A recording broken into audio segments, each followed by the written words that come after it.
नमस्कार. दीपक विठ्ठल मखरे. माझी Mrs 9 number वार्डामध्ये उभा आहे. त्याचबरोबर जोडीला तिच्या किरण बनसोडे आहे आणि वरती शुभांगीताई मनोहरदादा पोटे. तर मनोहरदादा पोटेंनी जो आमच्यावर विश्वास टाकलेला आहे उमेदवारी देऊन, तर त्यांना माहिती आहे हे नवीन तरुण आहेत आणि ह्यांच्यात काम करण्याची उमेद आहे.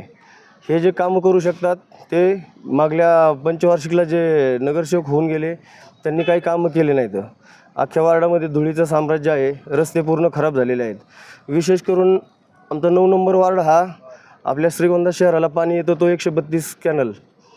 तो 132 कॅनलचं पाण्याचा पण आज एवढा प्रॉब्लेम झालेला आहे. शेतकऱ्यांसाठी ते पाणी पोचत नाही तळागाळापर्यंत आणि असे हे नगरसेवक जुने होऊन गेलेले किती तरी पण ते थांबायचे नाव घेत नाहीत.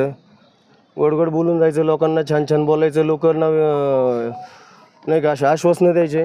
पण लोकांनी ह्यावेळेस ओळखून घेतलेलं आहे कोण कसं आहे. समस्या असं जाणवल्या, रस्ते एवढे खराब आहेत आमच्या वार्डामध्ये त्याला म्हणजे मापच नाही. पाण्याचा प्रॉब्लेम आहे. शेतकऱ्यांना जे पाणी येतं कॅनेलचं वगैरे ते पाणी चाऱ्या नीट व्यवस्थित नाही तर म्हणजे एवढे प्रॉब्लेम आहेत सगळे. ते नगरसेवकांनी थोडंसं लक्ष घातलं पाहिजे त्याच्यात. थोडेसे चेअरमन लोक त्यांच्या संबंधातले येतं कोण नाही का पाटकरी वगैरे.